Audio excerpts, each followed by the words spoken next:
हम लोग श्रीमद् भगवद गीता के 7वें अध्याय के पहले श्लोक को देख रहे हैं। आप लोग लिंक समझ ही सकते हैं, कई दिन से चर्चा हो रही है। योगिनाम अपि सर्वेषां मद्गतेन अंतरात्मना श्रद्धावान भजते यो माम समे युक्त तमो मतः।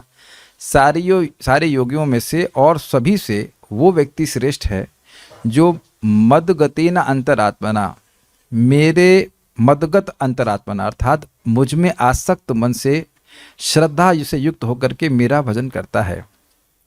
समय युक्त तमो मतः, वह व्यक्ति युक्ततम है। काफी इंटरेस्टिंग है कि भक्ति की शुरुआत ही श्रद्धा से होती है। तो जो श्रद्धा से युक्त है कि कृष्ण भगवान हैं और उनकी पूजा करने से, उनकी आराधना करने से, केवल पूजा मात्र नहीं, उनकी सेवा करने से मुझे सारी सिद्धि प्राप्त हो जाएगी, वो युक्ततम है। यानी कि नया इस्कॉन का मतलब नया भक्त कृष्ण भावना का, वह भी अन्य से सबसे श्रेष्ठ है। इसी को महाप्रभु ने कहा कि इसने एक बार भी कृष्ण का नाम लिया है वह श्रेष्ठ, सब आकार, सभी आकार से युक्त जीवों के, मतलब जो भी शरीरधारी उन सबसे श्रेष्ठ है। यहाँ तक कि प्रकाशानंद सरस्वती, जिनके 60,000 सन्यासी शिष्य थे, वह 3 बार बोले ये चैतन्य, ये चैतन्य, ये चैतन्य, लेकिन मुख से चैतन्य कृष्ण चैतन्य नहीं, कृष्ण नहीं निकला। तो जो उनका एक सिंपल सा ब्राह्मण शिष्य था महाप्रभु का, गृहस्थ भक्त, तो वो बोले कि इसने 3 बार चैतन्य चैतन्य बोला, कृष्ण क्यों नहीं बोला? तो उन्होंने कहा कि क्योंकि ये कृष्ण के अपराधी हैं, इसलिए भगवान का नाम इनके मुख पे आएगा ही नहीं, जीभ पे ही नहीं आएगा। तो आप भेद समझ रहे हैं। वो भक्त बार बार कृष्ण कृष्ण बोल रहा है, वो इस मायावादी सन्यासी से कहीं बहुत गुना श्रेष्ठ है। क्यों? क्योंकि सन्यासी होने के बाद भी महाप्रभु उनका घर में भोजन करने नहीं जाते थे। सन्यासी के घर में उनका निमंत्रण भी स्वीकार नहीं करते थे, अपने गृहस्थ भक्त के जाते थे। क्योंकि वो भगवान के भक्त थे। तो भगवान का भक्त कैसा था बताया गया, सोने का पर्वत। और अन्य जितने लोग भी योगा कुछ कर रहे हैं वो ऊंचे नीचे पर्वत हैं। और दूसरा उदाहरण दिया गया था कि सरसों के दाने छोटे बड़े होते हैं, लेकिन कहाँ मेरू पर्वत। तो जब इस प्रकार से आप भक्ति की महिमा सुनेंगे और विशेष रूप से आसक्त मन होकर, श्रद्धा से युक्त होकर भगवान की सेवा की महिमा को सुनेंगे, जैसे आपने 6ठे अध्याय के आखिर में सुना, तो मानो अगर अर्जुन ये प्रश्न करें कि ऐसा भक्त मैं कैसे बनूं, मैं आप में अपने मन को कैसे आसक्त कर सकूं, तो इस अपेक्षा पे, मतलब ये प्रश्न अर्जुन नहीं कर रहे हैं, लेकिन फिर भी भगवान अपने कृपालुत्व के कारण, अपनी कृपा के गुण के कारण बता रहे हैं। क्यों बता रहे हैं? क्योंकि वो चाहते हैं कि अर्जुन तो खैर पहले से आसक्त मन है, लेकिन वो चाहते हैं कि अर्जुन को बता करके हम सब लोगों को सिखा दें कि हम उनमें कैसे आसक्त हो सकते हैं। तो हम उसको बोलेंगे, बोलने में कौन एक्सपर्ट है, मतलब श्लोक ठीक है, नहीं मैं तो बोल ही ले पा रहा हूँ, कुछ कुछ भगवान की कृपा से अन्य भक्त बोल सकेंगे। देखिए आप माइक दीजिए, कुछ प्रयास कीजिए। श्री भगवान उवाच, भगवान उवाच, मय्यासक्त मनः पार्थ योगं युञ्जन्मदाश्रयः। मय्यासक्त मना पार्थ योगं युञ्जन्मदाश्रयः असंशयं समग्रं मां यथा ज्ञास्यसि तच्छृणु। असंशयं समग्रं मां यथा ज्ञास्यसि तच्छृणु। ऐसा लग रहा है आप अरबी पढ़ करके हिंदी में बोल रहे हैं। ठीक है, बांग्ला भी नहीं पढ़ी जाती, तच्छृणु। चलो कोई नहीं, मैं ही बोलता हूँ फिर। श्री भगवान उवाच, श्री भगवान उवाच, मय्यासक्त मनः पार्थ योगं युञ्जन्मदाश्रयः। मय्यासक्त मनः पार्थ कम युञ्जन्मदाश्रयः असंशयं समग्रं मां यथा ज्ञास्यसि तच्छृणु। तच्छृणु।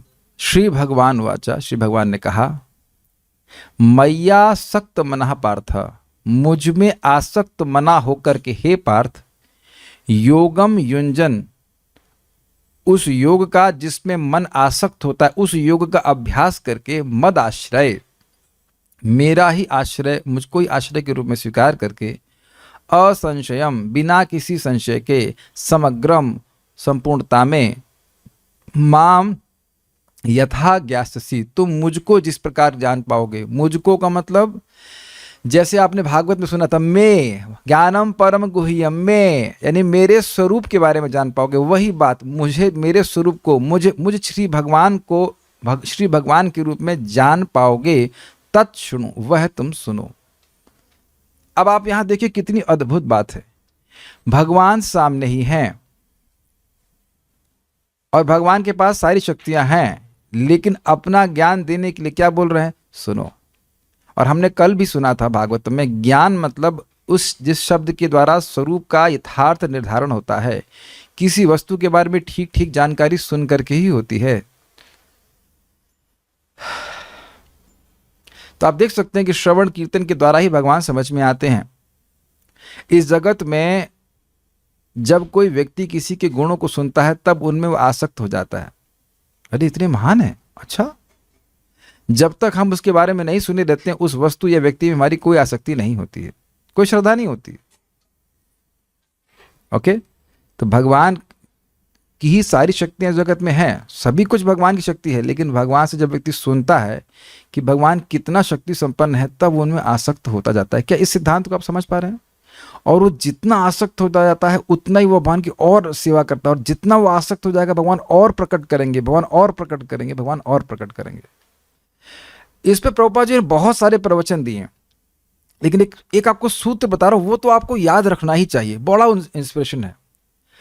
देखिए, हम सभी लोगों की श्रद्धा है कि भगवान कृष्ण भगवान है और वो सबसे बड़े हैं, वो सबसे शक्तिमान है। उनके कुछ गुणों को हम तक सुनते आए हैं, सुनते ही आ रहे हैं। तो आप देखिए कि एक सीड रूप में विश्वास है कि कृष्ण भगवान हैं, कृष्ण श्रेष्ठ हैं, मैं उनकी सेवा करूंगा, कृष्ण अन्य सभी देवताओं से श्रेष्ठ हैं। क्या इस बात में सब लोग सहमत हैं? यस। तो प्रभुपाद कहते हैं यही आसक्ति का बीज है। मैं ऐसे पहले आगे जाऊं, इसको आपने एकदम क्रिस्टल क्लियर तरीके से समझ लीजिए। कृष्ण भगवान है, कृष्ण सर्वश्रेष्ठ हैं। यद्यपि उनकी सारी शक्तियों का अनुभव या उनके सारे गुणों का अनुभव हमने जो सुना है, उसका अनुभव नहीं कर पा रहे सारा, लेकिन सुन करके ही ये सहज विश्वास हो गया, नहीं भगवान, कृष्ण भगवान है, कृष्ण सर्वश्रेष्ठ है। तो सर्वश्रेष्ठ की खोज तो हम जगत में कर ही रहे हैं। सबसे अच्छा भोजन, सबसे अच्छा स्थान, सबसे अच्छा ये, सबसे अच्छा आश्रय, सबसे अच्छा व्यक्ति, सबसे अच्छा पति, सबसे, इस सब हर जगह सबसे अच्छा ही तो खोज रहे हैं। तो जब हम भगवत गीता में के द्वारा, भक्तों के द्वारा सुनते हैं, तो आप देखिए हम सबके हृदय में ये बीज समझ से सीड है श्रद्धा का कि भगवान सर्वश्रेष्ठ हैं। और जो अभक्त हैं, जो मायावादी हैं, उनके पास ये बीज ही नहीं है। वो तो यह कहते हैं कि निराकार श्रेष्ठ है, ब्रह्म श्रेष्ठ, उससे कृष्ण है। क्या ये बात क्लियर हुई? जब बीज ही नहीं है तो लता कैसे उगेगी? अंडरस्टूड? जब बीज ही नहीं, अब हमसे पहले अब कुछ आगे जाएंगे नहीं, पहली बात क्लियर कर लीजिए। क्या किसी पेड़ का बीज ही नहीं डाला जाए तो उग सकता है? उग ही नहीं सकता। तो ये प्रभुपाद जी कह रहे हैं, आसक्त मना मतलब व्यक्ति भगवान की महिमा को, महत्ता को वह शास्त्र से, भक्तों से सुने और वहीं से उसका बीज, भक्ति का बीज पड़ जाता है। नहीं, कृष्ण भगवान है, मुझे उनकी सेवा करनी है, श्रद्धावान भजते युवाम। और फिर यही बीज रोज हम श्रवण कीर्तन करते जाते हैं, तो ये कन्विक्शन कि कृष्ण भगवान है बढ़ता चला जाता है। ये विज्ञान समझ में आ रहा है कि कैसे करना है, और यह सब कुछ सुनने से आता है। यह क्लियर हो रहा है कि यह जो आसक्ति थी, इसका बीज भी सुनने से आया। क्या पहले ये सबको क्लियर हो रहा है कि कृष्ण भगवान है? यह श्रद्धा केवल सुनने से ही आई और किसी तरह से नहीं आई। तो जिस चीज से श्रद्धा आई थी, उसी चीज से श्रद्धा बढ़ती भी है। भक्तों की संगति में आकर हमने भगवान के बारे में सुना था, उससे हमको श्रद्धा आई कि हाँ भगवान कृष्ण भगवान है, यही हमको मोक्ष दे सकते हैं, यही भगवान का प्रेम दे सकते हैं, सब कुछ वैकुंठ उनका दे सकते हैं। तो जिस चीज से आई उसी चीज से बढ़ेगी। जिस चीज से श्रद्धा आई उसी चीज से श्रद्धा बढ़ेगी। जिस चीज से श्रद्धा आई उसी चीज से श्रद्धा बढ़ेगी। मन कहीं गया हो और तो फिर वापस ले आइए इधर, सुनिए। जिस चीज से श्रद्धा आई उसी चीज से श्रद्धा बढ़ेगी। लोग भूल जाते हैं, मैं उन लोगों को नहीं भूला हूं जो लोग इस बात को भूल गए हैं। समझ में आया? हमारे में बहुत सारे भक्त लोग आते हैं। एक भक्त आए थे, बोले हम 32 माला कर रहे हैं। वाह वाह, आप तो मुझसे भी एडवांस्ड करिए, वेरी नाइस। अब कुछ दिख ही नहीं रहे हैं, पता नहीं क्या कर रहे हैं, नहीं कर रहे। मैं तो शुभकामना यही करता हूं कि हाँ भाई वो कर रहे होंगे, लेकिन जरूरी ऐसा नहीं है। नहीं सुनेंगे तो वो बीज ढक जाएगा। वो जो कुछ भक्ति की वो तो सील है, लेकिन वो ढक जाता है। फिर हम अन्य चीज़ों को महत्व देने लगते हैं जो कि भक्ति से महत्व से युक्त नहीं है, भक्ति से संबंधित नहीं होती। मैं आगे नहीं जा रहा हूं, पहले ये बात समझिए। सुनने के द्वारा ही श्रद्धा आएगी, दिख रहा है, सुनने के द्वारा ही भगवान को समझेंगे, सुनने के द्वारा ही भगवान में आसक्त होंगे। और आसक्ति का जो बीज रूप था वो था श्रद्धा कि भगवान बहुत बड़े हैं, इज इट, महान हैं, कृपालु हैं, दयावान, ऐसे बहुत सारे गुण आपने सुने। तो शुरुआत में भी कोई विश्वास नहीं होता है कि अरे ऐसे कैसे हो सकता है, पूरा विश्वास नहीं हो, लेकिन थोड़ा थोड़ा विश्वास था, अच्छा कृष्ण भगवान है। और फिर वही बार बार सुनते रहते हैं तो वो श्रद्धा और बढ़ती जाती है। तो जितना अधिक परिपक्व श्रद्धा होगी उतना उसके मन में रहेगा हमको यही करना है, हमें कृष्ण की सेवा करने में, कृष्ण की सेवा करनी, इसी मेरा कल्याण है। तो ये दिखा रहा है भगवान के प्रति अत्यधिक आसक्ति, और जितना अधिक आसक्त होंगे उतना भगवान और प्रकट करेंगे, उतना और प्रकट करेंगे। ठीक है, ये हमने आपको इंट्रोडक्शन आपका दिया। अब हम आगे बढ़ेंगे। मेरा निवेदन है जो अंग्रेजी जानते हैं प्रभुपाद जी के प्रवचनों को सुने, बहुत सारी आपको उसमें लाइट्स, प्रकाश प्राप्त होगा। बहुत अलग अलग तरह से प्रभुपाद जी समझाया है।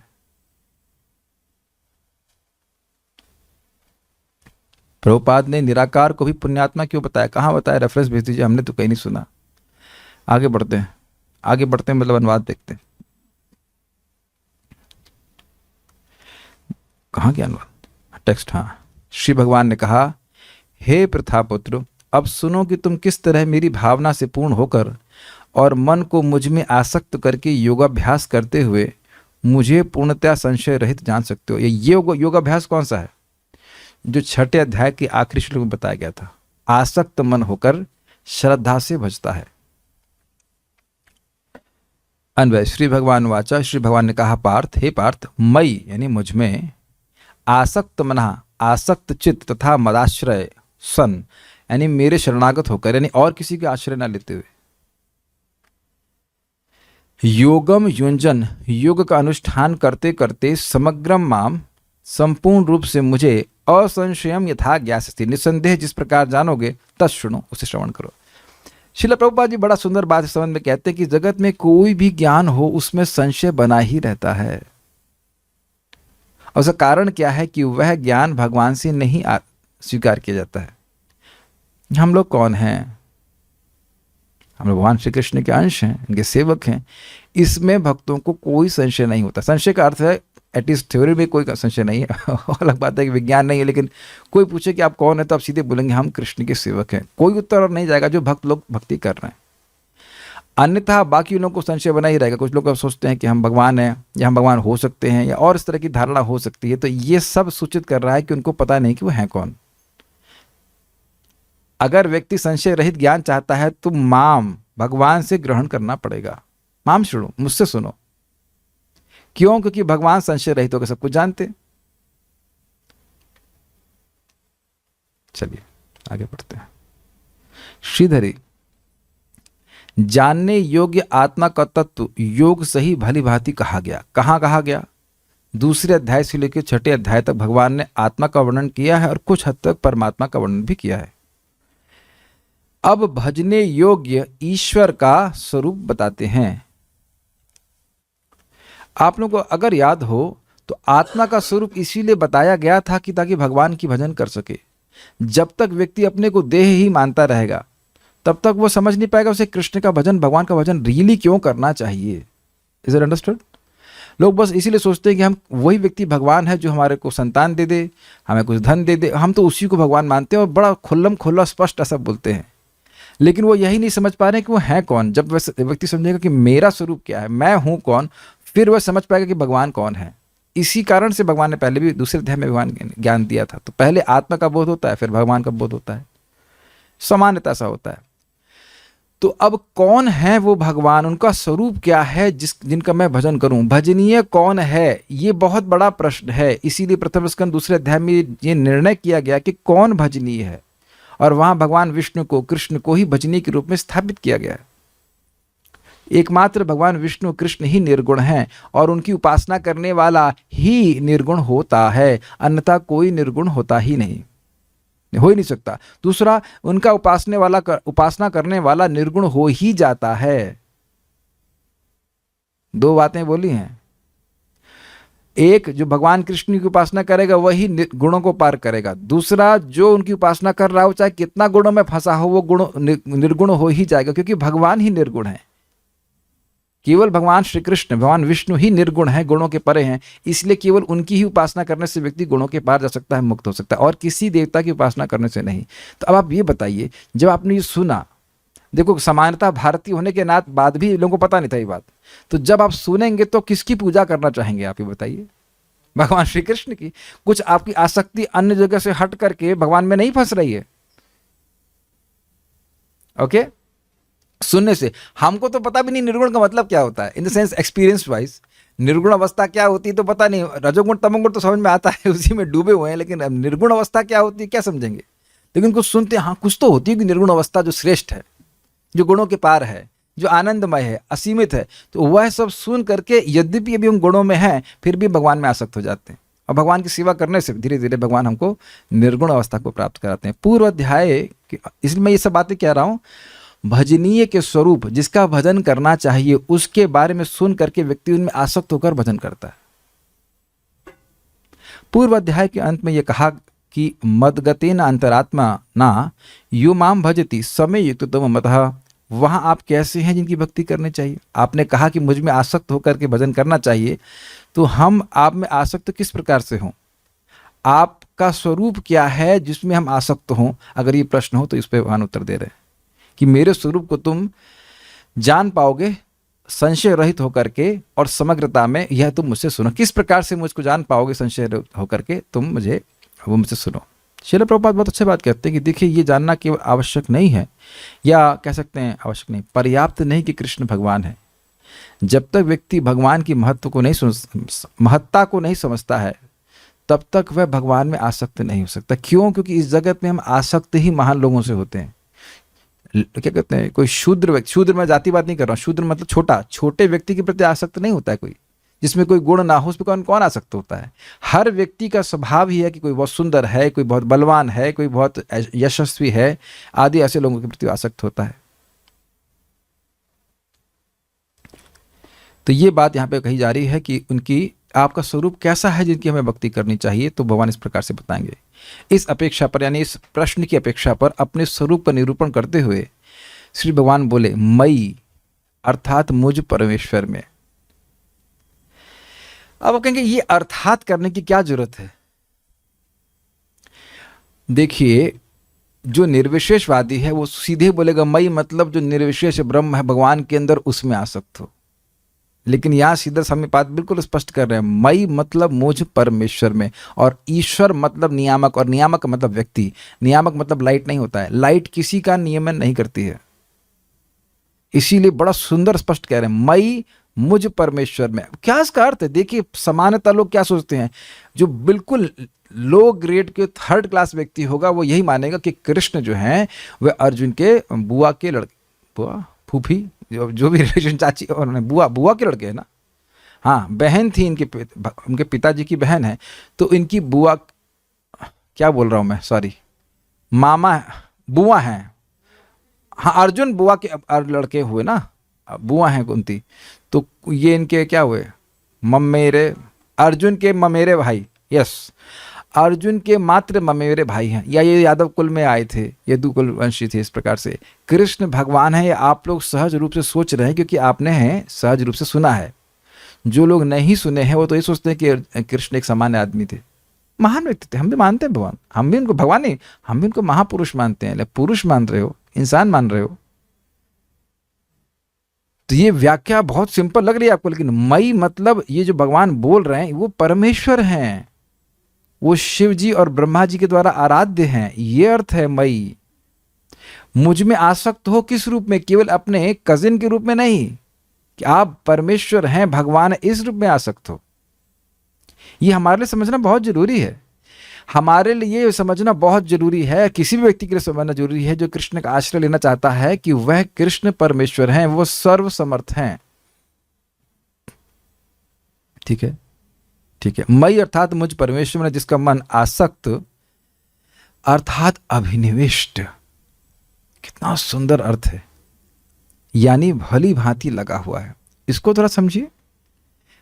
इस जगत में कभी ऐसा हुआ है कि किसी व्यक्ति का आप निरंतर चिंतन कर रहे हो कुछ समय के लिए एटलीस्ट? जब कोई गाली देता है तब ऐसा होता है जब कोई बहुत बुरा कह देता है तो मन बार बार उसमें, उसने ऐसा क्यों कहा, हम तो कितने, देखो कितने क्यूट लगते हैं, कितने प्यारे लगते हैं, हम तो ऐसा कभी किसी से नहीं करते हैं, फिर हमें ऐसा ऐसा क्यों हो रहा है, ऐसा उसने हमसे क्यों बोला है। आप देखिए कि वहाँ से मन हटाने का भी प्रयास करेंगे फिर भी मन वहीं जाता है, वहीं जाता है, उसने ऐसा क्यों कहा, उसने ऐसा क्यों कहा, उसने ऐसा क्यों कहा। तो मैं खाली ये उदाहरण इसलिए दिया कि जब हम आसक्त होते, चाहे नेगेटिव रूप में चाहे पॉजिटिव रूप में, लेकिन हमारा मन उसमें अभिनिविष्ट, अभिनिविष्ट मतलब एब्जॉर्ब हो जाता है। यहाँ पे भी देखा था उसे क्या इन्फैचुएशन कहते हैं ना, क्या कहते हैं, कोई लड़का किसी लड़की में आ सकते तो उसी बारे में सोचता रहता है, उसी बारे में सोचता रहता है, तो मन जो है उसका अभिनिविष्ट है। तो यहाँ लौकिक उदाहरण दिए जा रहे हैं, लेकिन ये सब कुछ प्रेम के आगे तो कम ही है, लेकिन जिसका भगवान में प्रेम होता है, आसक्ति होती है, भगवान के बारे में सोचता है। अब स्वाभाविक सी बात है, जो क्यों कौन सोचेगा भगवान के बारे में इस तरह से, उसको वह कार्य करने में रस मिलना चाहिए, तब वो भगवान के बारे में इस प्रकार से सोचेगा।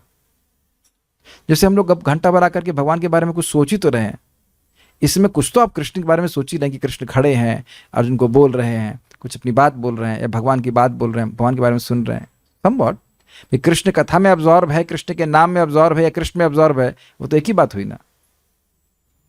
ये भगवान के श्याम सुंदर रूप में अब्जॉर्ब है, यानी मई आसक्त मतलब ब्रह्म में आसक्त नहीं है, भगवान के श्याम सुंदर रूप में आसक्त है। भगवान के जो भी भगवान का स्वरूप, उसको भगवान श्री राम में, भगवान नरसिंह में, जिस भी रूप में उसकी आसक्ति, उसमें वो आसक्त है, रूप में आसक्त है, ये बोल रहे हैं।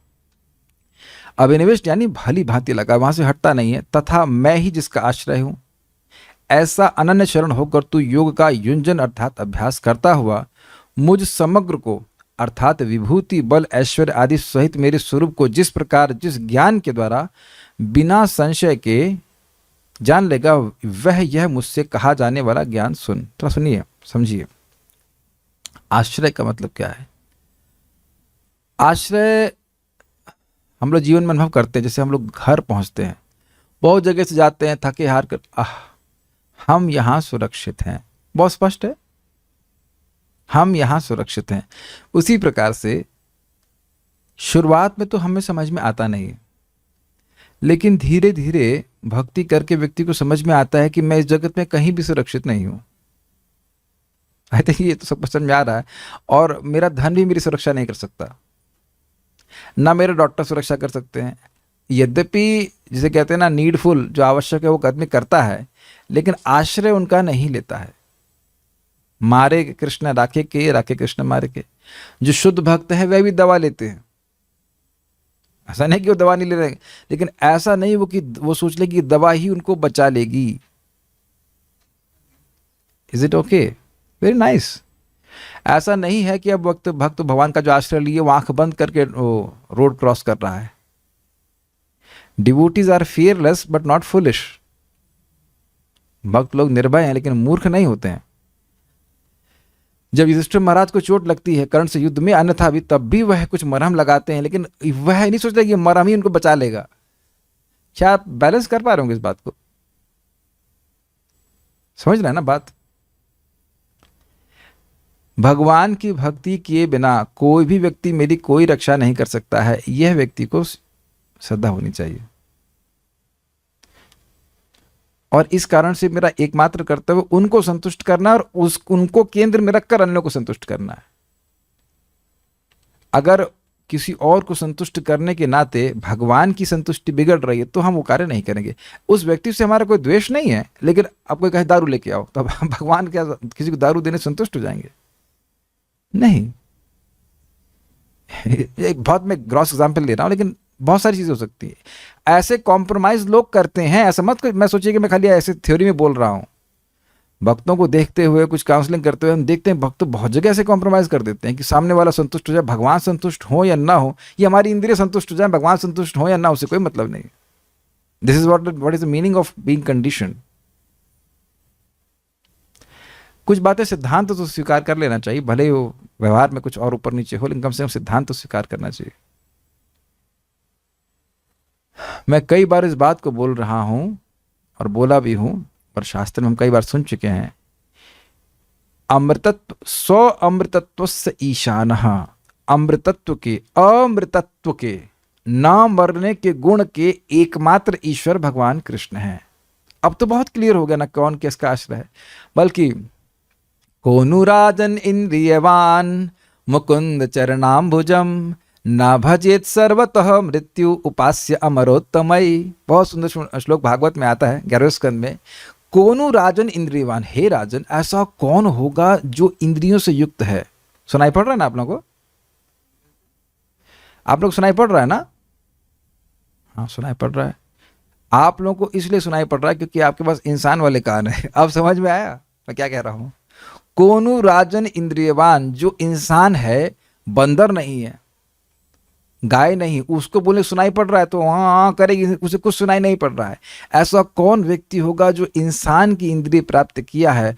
कोनु राजन इंद्रियवान मुकुंद चरणाम भजम ना भजेता, जो मुक्ति देने वाले हैं या मुक्ति के सुख को भी कुत्सित करने वाले, कुत्सित मतलब निम्न बनाने वाले हैं, ऐसे मुकुंद के चरणों का भजन कौन नहीं करेगा? अर्थात हर कोई करेगा, और नहीं करेगा तो न भजेत सर्वतः मृत्यु, अगर नहीं भजन कर रहा है तो हर जगह मृत्यु है एक्सेप्ट क्लास में।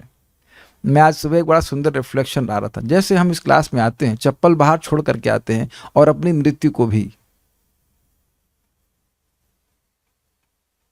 Is it not? मृत्यु शामित्र कर्मणि, आपको तो सुना है, जितना समय हम कथा में लगा रहे हैं उस समय मृत्यु से बाहर। Can we digest that benefit? क्या किसी देवता की इस प्रकार की उपासना का फल बताया गया कि आप उसकी उपासना करेंगे तो आप मृत्यु के पार हो जाएंगे? और आगे श्लोक बोलता है उपास्य अमर उत्तम है, जो अमरों में उत्तम है, जो मर नहीं रहे हैं। शिव जी मरते नहीं है, ब्रह्मा जी अब मान लीजिए ऑलमोस्ट मरते ही नहीं, और मरने के बाद भगवान के पास चले जाते तो मरना ही नहीं मरते ही मान लीजिए। तो अब जो अमरों में उत्तम है उनके द्वारा भगवान उपास्य हैं, और अपनी इंद्रियों से आप भगवान का भजन कर सकते हो, उन्हीं से करना ही है, और अमृतत्व को प्राप्त होगा तो व्यक्ति ऐसा कौन है जो नहीं करेगा? यहां दिख रहा है कि नारद जी श्लोक को बोल रहे हैं, तो ये कैसा कौन होगा, मतलब ये अत्यधिक आसक्ति नहीं सूचित कर रहा है भक्तों की। ऐसा कौन होगा? कितने बढ़िया है भगवान मुकुंद, जो खाली प्रणाम करने मात्र से मुक्ति दे देते हैं। अब देखिए गुण सुनेंगे तो भगवान प्रति आसक्त नहीं हो जाएंगे। भगवान का प्रसाद ग्रहण करने से 100 पीढ़ियों का उद्धार हो जाता है, तो क्या भगवान को भोग लगे प्रसाद ग्रहण करने के प्रति उत्साहित नहीं हो जाएंगे? सारा चीज़ ये बातें हैं। तो इस प्रकार से एकमात्र आश्रय, एकमात्र शेल्टर, प्रोटेक्शन भगवान श्री कृष्ण है, जो इस प्रकार से समझ करके भगवान की भक्ति करता है। एक और बात प्रभुपाद समझाते हैं इसमें,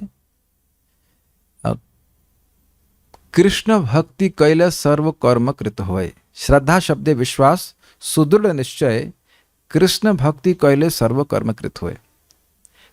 आश्रय का अर्थ क्या समझाया मैंने आपको? हम लोग अब यहां सेफ हैं, हमको अपनी सेफ्टी के लिए और कुछ करने की जरूरत नहीं है। यही आश्रय का अर्थ है। अगर हम किसी वस्तु को अपना आश्रय पूर्णतः नहीं मान रहे हैं तो हम उसको छोड़कर कोई और आश्रय ढूंढेंगे। मान लीजिए अब आपको अपने घर में खतरा लग रहा है जान का, तो आप आराम से सो जाएंगे ना। अब जान का छोड़ दीजिए, छिपकली ही घुस जाएगी तब भी आपको अपना घर आश्रय से नहीं लगेगा, है ना। कॉकरोच या कुछ भी छोटा सा घुस जाता लगता है नहीं ये तो घर आश्रय नहीं है। सांप घुस जाए वहां पे तो, या अंदर चोर बैठा हो, कुछ भी ऐसा खतरा हो तो उस स्थान को अपना आश्रय नहीं मानेंगे, है ना। तो प्रभुपाद समझा रहे हैं कि भक्त जो वाकई आश्रय ले रहा है वो समझ जाता है कि मैं भगवान की भक्ति कर रहा हूं, तो अब मुझे किसी अन्य की पूजा करने की जरूरत नहीं। सम्मान की बात नहीं कर रहे हैं, भगवान की आराधना कर रहा हूं, भगवान सब कुछ देख लेंगे, सबका पेमेंट कर लेंगे। मैं असम्मान की बात नहीं कर रहा हूं कि सूर्य को देखा तो घुमा लिया उधर मुंह ना, चंद्रमा को देखा नहीं। ये सब भगवान के प्रतिनिधि हैं, भगवान के भक्त हैं, उनको सम्मान करना चाहिए, प्रणाम करना चाहिए, लेकिन भगवान के संबंध में यह नहीं मानना चाहिए कि ये भगवान के बराबर है। आश्रय एकमात्र भगवान श्री कृष्ण है। I think it's very clear, will go forward. हाँ, एक बात इंटरेस्टिंग रहेगा, समग्र मतलब टोटलिटी। तो भगवान को समग्रता में जाने का इसका क्या मतलब है?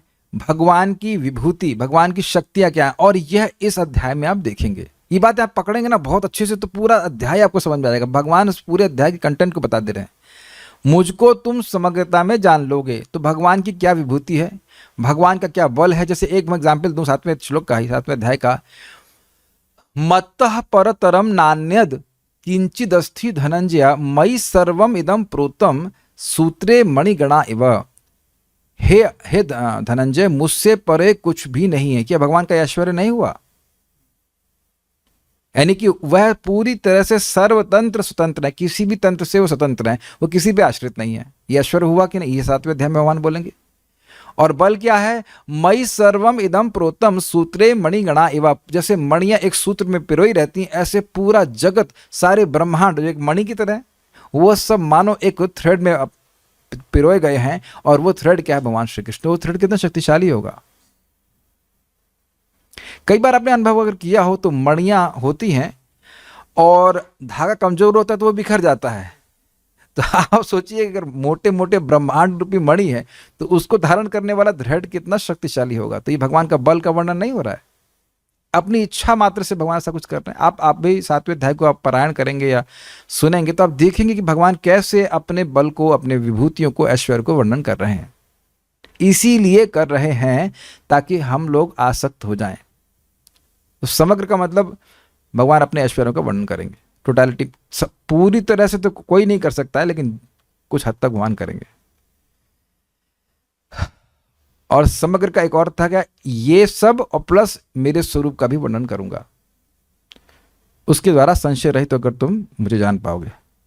गीता भूषण टीका 7वें अध्याय में भजनीय भगवान के ऐश्वर्य का वर्णन है और उन 4 प्रकार के लोगों का वर्णन है जो भगवत भजन में लगते हैं और नहीं लगते। 3 विषय याद हो गए। भजनीय कौन है, उनका ऐश्वर्य यानी भगवान श्री कृष्ण के ऐश्वर्य का वर्णन, 4 प्रकार के लोग आते हैं और 4 प्रकार के लोग नहीं आते हैं, इनका वर्णन हो रहा है। प्रथम 6 अध्यायों में प्रमुखतः उपासक जीव के स्वरूप और उसको प्राप्त करने के साधन के संबंध में वर्णन हुआ। आत्मा का स्वरूप क्या है और आत्मा की अनुभव कैसे प्राप्त किया सकता है, निष्काम कर्म योग, ज्ञान योग आदि के बारे में बताया गया था। मध्य 6 अध्यायों में जीव के उपास्य भगवान के स्वरूप और उसकी अनुभूति प्राप्त करने के साधन का वर्णन किया जाएगा। स्पष्ट है भगवान कौन है, कैसे प्राप्त कर सकते हो, वह भक्ति के द्वारा हो सकता है। यद्यपि 6ठे अध्याय के अंत में भगवान के द्वारा इंगित किए जाने पर भी अर्जुन ने यह नहीं पूछा है कि किस रूप की उपासना होनी चाहिए और भगवान के उस रूप में मन को कैसे आविष्ट किया जाए। फिर भी अपने कृपालुत्व के कारण भगवान अब इस संबंध में कहने के लिए उत्सुक है। ये ध्यान रखिएगा कि जब श्रोता या शिष्य जो भी वह प्रेमी है, वह सुनने का आग्रही है, तो ऐसा नहीं है कि जो उसने पूछा है बस वही उत्तर में बताया जाएगा। जो टीचर है या जो भी गुरु है वह कृपालुता के कारण जो नहीं पूछा है और उसके हित के लिए है तो वह भी बताएगा। अगर आपको याद हो तो भगवद गीता का प्रश्न क्या था, मेरा जिससे निश्चित श्रेय हो वह बताइए। याद है सबको, दूसरे अध्याय में बताते, यही मूल प्रश्न है, मेरा जिससे निश्चित श्रेय हो यह बताइए। तो निश्चित श्रेय किससे होगा, मय्या आसक्त मना पार्थ योगम युंजम मदाश्रय असंशयम समग्रम माम यथा ज्ञास्यति तच्छृणु। और 6ठे अध्याय का आखिरी श्लोक भी, वही व्यक्ति सर्वश्रेष्ठ जो आसक्त मन से भगवान का भजन करता है। तो फिर आप प्रश्न करेंगे तो काय को बताया, निष्काम कर्म योग और ज्ञान योग, और सीधे यही बता देते। अब कुछ लोग जो उसके अधिकारी नहीं तो वहां से शुरू करें, लेकिन बात तो यह है कि भगवान की भक्ति करके भगवान में मन आसक्त हो जाए, भगवत प्रेम प्राप्त हो जाए, बस यही जीव का परम श्रेय है। तो उत्तर भगवान उसी प्रश्न का दे रहे हैं। आप मेरी बात समझ रहे हैं, श्रेय कैसे होगा ये पूछा, निश्चित श्रेय कैसा होगा तो पूछेंगे, तो क्रम से निश्चित श्रेय बता रहे हैं। निष्काम कर्म योग से तुमको आत्मा की अनुभूति होगी, ज्ञान योग से होगी, और मैं अष्टांग योग से परमात्मा की अनुभूति होगी। लेकिन मुझ में आसक्त मना, कैसे भगवान जो लीला से युक्त हैं, बहुत सुंदर स्वरूप वाले हैं, वह उन श्याम सुंदर भगवान के प्रति जो आकृष्ट हो गया उससे जीव का परम श्रेय होगा। तो इस प्रकार से भगवान उत्तर दे रहे हैं। यद्यपि अर्जुन ने प्रश्न नहीं किया, आप समझ रहे हैं, लेकिन भगवान अपनी कृपालुता के कारण बता रहे हैं। अपने मन को मुझ वक्ता, मतलब निर्विशेष ब्रह्म नहीं, निर्विशेष ब्रह्म बोल नहीं रहा है, वही नहीं कह रहा मुझसे सुनो। बारंबार यहां देखिए आचार्यगण बार बार भगवान की व्यक्तित्व को स्थापित कर रहे हैं कि भगवान एक व्यक्ति हैं। अपने मन को मुझ वक्ता, जो तुम्हारे सामने खड़ा है और बोल रहा है और उसके अंदर कुछ नहीं है, अंदर और बाहर की बात भगवान में नहीं है। एकदम स्पष्ट कह रहे हैं, मुझ वक्ता और तुम्हारे उपास्य भगवान में पूर्णतः आविष्ट करते हुए, और तुम्हारे जैसा कोई भी व्यक्ति जो एकांत रूप से और अनन्य प्रेम के द्वारा जो 4 प्रकार के रसों में हो सकता है, यथा दास्य, साख्य, वात्सल्य और माधुर्य, मेरा ही आश्रय लेता है, और जो भक्ति योग में स्वयं को युक्त करता है, जैसे शरणागति का अभ्यास इत्यादि, उसको मुझसे बड़े ध्यानपूर्वक सुनना चाहिए, क्योंकि फिर उसके बाद संशय की कोई संभावना नहीं रह जाएगी। बड़ी सुंदर बात कही गई कि न सिर्फ तुम मुझको जान लोगे, अपितु कोई भी जो है, जो तुम्हारे पद चिन्हों पर चलेगा, मुझसे सुनेगा, मुझ में आसक्त हो जाएगा और मुझको वो जान पाएगा। ठीक है, स्टार्ट वापस नहीं, अभी तो है आगे। संशय किस बात का है? भगवान है क्या? पहला संशय तो यही है कि भगवान है क्या। दूसरा संशय, हाँ ये कौन है दूसरा प्रश्न है। तीसरा संशय, हमारा संबंध है। ये बहुत बड़ा संशय है। हमसे प्रेम करते हैं, हमसे मतलब मुझसे प्रेम करते हैं। मुझसे प्रेम क्यों करेंगे? मुझ में ऐसा क्या गुण है कि मुझसे प्रेम करेंगे? अगर कोई कह दे आपसे प्राइम मिनिस्टर मिलने आए, आप एकदम आप विश्वास नहीं करेंगे। Prime minister? आप बता दीजिए, आप अंदर रूम में सो रहे हैं मान लीजिए, वॉटेवर, और कोई कहे आपसे भारत के प्रधानमंत्री मिलने के लिए आएंगे, तो पहला चीज तो ये बकवास कर रहा है, हमसे मिलने के लिए क्यों आएंगे? हमसे क्या संबंध है? हमने कौन सा ऐसा बड़ा कार्य कर दिया है कि मिलने के लिए आएंगे? लेकिन हम सुने ना कि भारत के प्राइम मिनिस्टर अपनी मां से मिलने के लिए गए थे, व्यक्तिगत रूप से अपने घर में। प्राइम मिनिस्टर के रूप में गए थे कि बेटे के रूप में गए थे? समझ में आ गया? मां के लिए वो प्राइम मिनिस्टर कभी नहीं, मां के लिए वो बेटे ही हैं। कुछ समझ ही रहे होंगे आप बात। वो है प्राइम मिनिस्टर, लेकिन मां के लिए बेटे हैं। आसक्ति मां की अपने बेटे से, आसक्ति अपने प्राइम मिनिस्टर से नहीं होती है। Is it not? एक वक्त कह रही है, उनका गुण है कि हमें हर स्थिति में प्रेम करते हैं। अरे भैया, तो यही तो सुनना है बार बार। इस जगत में वैसे भी लोगों को डाउट रहता है, जब महाराज बोलते पत्नियों को अगर ना बोले आई लव यू, तो उनको संदेह लगता है किसी और से प्रेम कर रहा है क्या। तो इसीलिए जानना जरूरी है कि भगवान हमसे प्रेम कर रहे हैं। अरे हवा दे रहे हैं, पानी दे रहे हैं, सब कुछ दे रहे हैं, हम लोग इतने भुलक्कड़ हैं कि सोचते ये व्यक्ति दे रहा है, वो व्यक्ति दे रहा है, जबकि दे सब कुछ भगवान रहे। तो ये सुनना जरूरी है ना। इसीलिए भगवान बताएंगे, भाई ये जल मेरा है, ये अग्नि मेरी है। ये भगवान आगे बता, अच्छा अग्नि आपकी? हम तो कहे सिलेंडर वाले ने गैस भरी। नहीं नहीं, वो गैस भी मैंने दी है, सब कुछ मैंने दिया। यही इस माया का प्रभाव है कि यद्यपि भगवान सब कुछ देने वाले हैं, लेकिन हम उनकी प्रति कृतज्ञ नहीं रहते। आप में से कुछ लोग हाथ खड़ा करेंगे, आज प्रसाद पाते समय ये विचार आता है कि ओह ठाकुर जी की कृपा है, ये सब अन्न आपने दिया है। आता है? एक जेन्युइनली आता है? हर बार आता है? कभी कभी भूल जाते हैं, उस दिन भगवान ने नहीं दिया ना। हाँ, ये हमारे महावीर प्रभु ने एकदम महा उत्तर दिया, जिस दिन अच्छा होता है ठाकुर जी बड़ी कृपा करी, और जिस दिन जल गई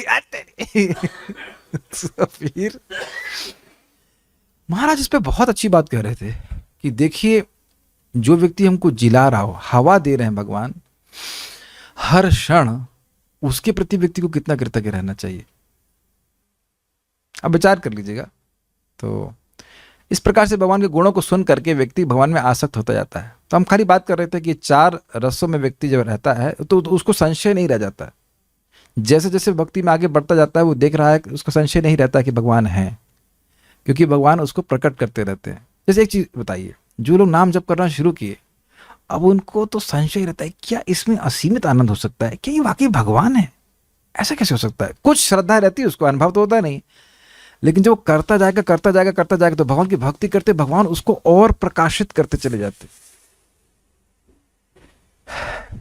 तो ये संशय क्रमशः नष्ट हो जाता है, और सुनते रहते तो हमारा विश्वास बनाता है। अच्छा ये बताइए कि क्या कभी ऐसा आपने अनुभव नहीं किया कि शास्त्र को श्रवण किया और महिमा आपने श्रवण करी, भगवान की भक्ति की, अनुभव ना होने के बाद भी एक श्रद्धा का स्पार्क मन में कौंधा? जैसे मैं एग्जाम्पल दे रहा हूं, चैतन्य भागवत से हम सुनते हैं कि कोई पक्षी भी अगर चैतन्य महाप्रभु का नाम लेता है तो वो चैतन्य महाप्रभु के धाम को जाता है। तो आपके मन में क्या, अरे हम पक्षी तो नहीं हैं, हम तो बोल सकते हैं चैतन्य, श्री कृष्ण चैतन्य इत्यादि। आप ये शैली देख रहे हैं शास्त्रों की, यद्यपि हम उसको नहीं अपनी तरफ सत्यापित कर सकते हैं, लेकिन उस महिमा को सुन करके एक स्पार्क हमारे श्रद्धा के हमारे चित्त में जागृत होता है। या तो अब आप लोग को या मुझको ऐसा टेस्ट हो कि भाई अब कुछ और सूझ ही नहीं रहा हो, तो फिर तो और आप कुछ करोगे नहीं, फिर तो भगवद गीता सुनेंगे ही, गीता सुनेंगे ही अपने आप छोड़ ही नहीं पाएंगे, जाप छोड़ ही नहीं पाएंगे। लेकिन वैसा नहीं है तो उसका इंजेक्शन भी लिया जा सकता है सुनने के द्वारा, और संशय का निवारण होता रहता है। क्या मैं इस विज्ञान को सबको समझा पा रहा हूं? सुनने से आपके संशय का निवारण होता है। जैसे मैं कई बार उदाहरण दिया हूं कि लाइक काइंड ऑफ एग्जाम्पल है कि ये अनुलोम विलोम करने से आपकी 72,000 नाड़ियों का शोधन हो जाता है। तो गिने हैं आप लोग 72,000 नाड़ी, एक भी नाड़ी नहीं जानते कहाँ है, लेकिन आप जब बार बार सुनते हैं तो जो सत्य है उसका अनुभव ना करने के बाद भी उस पर श्रद्धा होती है। मैं समझा पाया? ओके। और बाद में जब आप नियमित रूप से करेंगे तो आप देखते हैं कि हमारे शरीर में कुछ लाभ होता है। जब जो लौकिक चीजें हैं वह भी हमारे बियॉन्ड है। लीवर तो है ना आप लोग का कुपली ये एक बहुत बड़ा अच्छा बोले आप लोग, लीवर है ना, किडनी है, तो सब देख लिए हैं अपना। हो सकता दूसरे का हो सकता आपका ना हो, आपका सिस्टम कुछ और बनाया गया हो, तो वहां भी तो सुन करके विचार कर लेते हैं हमारा फैटी लीवर है, हमारा ये है वो है, बिना संशय के स्वीकार कर लेते हैं हाँ तो ऐसा है। तो आप देख रहे हैं कि जो चीज हमारी सामान्य इंद्रियों की रेंज के बाहर है वो सुनकर के ही विश्वास होता है। जहां सुनना बंद किया तो बस खत्म, ये दिक्कत है। तो इसलिए कह रहे हैं कि संशय की कोई संभावना ही नहीं रह जाएगी। जब मान लीजिए किसी को संशय हो कि हमारे पति निराकार हैं कि साकार हैं, पत्नी है, अरे भैया तुम्हारी पत्नी है ही नहीं, वो तो निराकार है, तो अब ऐसी पत्नी से पति से कैसे प्रेम करेगा? Got it? कृष्ण ही परम हैं, इस संबंध में तुम्हारा कोई संशय नहीं रह जाएगा, क्योंकि तुम मेरी पारतम्यता के प्रति विश्वस्त हो जाओगे। कितना सुंदर बात है, भगवान सर्वश्रेष्ठ हैं, इसके प्रति विश्वस्त हो गए तो भगवान का ही भजन करेंगे। हे पार्थ, इस ज्ञान के द्वारा तुम मुझ सर्वेश्वर को मेरे परिकरों, मेरी पार्षदों, मेरी शक्तियों और मेरे स्थान के साथ जान पाओगे। ये समग्रम का वर्णन हो रहा है, भगवान की विभूति, भगवान के पार्षद और भगवान का धाम, उसके साथ जान पाओगे, अर्थात समग्रता में जान पाओगे। स्पष्ट है, समग्रता का अर्थ यह नहीं है कि भगवान पूर्ण रूप से अपने संबंध में कहेंगे, क्योंकि भगवान अनंत हैं और इस कारण से उनको संपूर्णता में जान पाना असंभव है। बड़ा इंटरेस्टिंग है, पर इसको पूरा करता हूं। स्मृति भी संबंध में कहती है, कार्सने ना अजोपि अभिधातुम ईशः, ब्रह्मा जी भी भगवान की लीला को पूर्ण रूप में वर्णन करने में समर्थ नहीं है। श्रीमद् भागवत 12:4-39 39। ये श्लोक देखिए, कार्सनेना मतलब पूर्णतः, न अजह अपि, अजह कौन है? अजन्मा, अजन्मा ने अज मतलब ब्रह्मा जी, जो अ से जन्मे अर्थात भगवान विष्णु से जन्मे हैं, भगवान विष्णु का नाम है। अभिधातुम ईशा, इन ईश्वर को ब्रह्मा जी भी पूर्णतः वर्णन नहीं कर सकते। जैसे कोई पक्षी पूरा आकाश को नहीं नाप सकता, इसका अर्थ यह नहीं है कि वह आकाश में उड़ नहीं सकता। भगवान भी अपने को पूर्णतः वर्णन नहीं कर सकते, तो इससे भगवान के वर्णन का सामर्थ्य, भगवान के अंदर वर्णन करने के असामर्थ्य को नहीं सूचित होता है। जो चीज अनंत है उसका वर्णन पूरा किया ही नहीं जा सकता। भगवान अनंत सामर्थ्य से युक्त हैं, फिर भी अनंत वस्तु का पूरा वर्णन किया ही नहीं जा सकता। लेकिन इतना जरूर किया जा सकता है जिससे हमारा मन में आसक्त हो जाए। I think this is very clear. जिससे तुम मुझ में पूर्णता आसक्त हो जाओगे, ऐसे तुम सुनो। ठीक है,